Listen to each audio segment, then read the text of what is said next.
নমস্কার, মণিমা কিচেনে সবাইকে স্বাগত। আজকে আমি একটা নিরামিষ বাঁধাকপি রেসিপি নিয়ে এসেছি। তো বাঁধাকপির পাতাগুলোকে আমি এভাবে ছাড়িয়ে নিয়েছি, যেটা বলে মাছের তেলে মাছ ভাজা। আর বাঁধাকপিটাকে আমি খানিকটা কুচিয়েও নিয়েছি। এখানে বেসন নিয়েছি, টমেটো কুচি নিয়েছি কাঁচা লঙ্কা কুচি। আর কিভাবে রান্নাটা করছি তোমরা দেখতে থাকো। আমি কড়াটা বসিয়ে নিয়েছি। তো কড়ার মধ্যে বাঁধাকপিগুলো সিদ্ধ হওয়ার জন্য আমি একটু জল দিয়ে দেবো, জাস্ট বাঁধাকপিটা নরম করার জন্য, পাতাগুলো যাতে নরম হয়ে যায় ভাপেতে। বাঁধাকপিটা জলের মধ্যে আমি ভাপাতে বসিয়ে দিয়েছি। পাতাগুলো একটু নরম হওয়ার জন্য একটা ঢাকনা দিয়ে দেবো। বাঁধাকপির পাতাগুলো ভাপাতে দিয়ে গেছিলাম, আমি একবার দেখে নেব পাতাটা বেশি নরমও হবে না। হ্যাঁ, প্রায় হয়ে গেছে। আমি এবার পাতাগুলোকে উঠিয়ে নেব।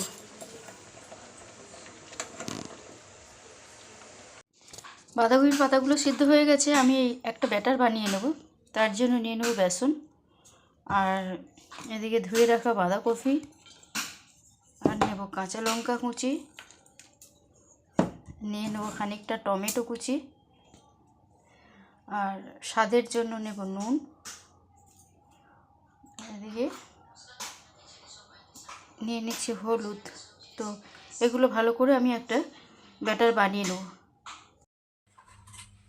বেসনের ব্যাটারটা আমাদের রেডি হয়ে গেছে। তো বাঁধাকপির যে পাতাগুলো নেওয়া হয়েছিল সেগুলো এভাবে এক এক করে বিছিয়ে নেওয়া হচ্ছে।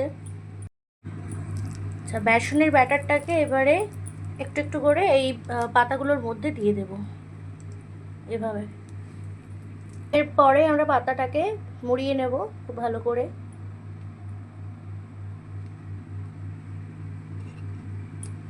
এভাবে উল্টে দিতে হবে। এরকমভাবে প্রত্যেকটা মুড়ে নিচ্ছি আমরা বানিয়ে নিয়েছিলাম, সেগুলো ভেজে নেব। তেল গরম হয়ে গেছে, এরকমভাবে ভেজে নিতে হবে। এক পিঠ হয়ে গেলে আর পিঠ আমরা ভাজাটা আমাদের হয়ে গেছে। তো এক এক করে তুলে নেব।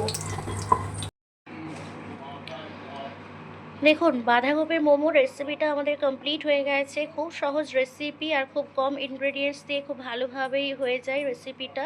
তো বাঁধাকপির মোমো এই রেসিপিটা যদি সবার ভালো লেগে থাকে, লাইক, কমেন্ট, শেয়ার, সাবস্ক্রাইব করবেন।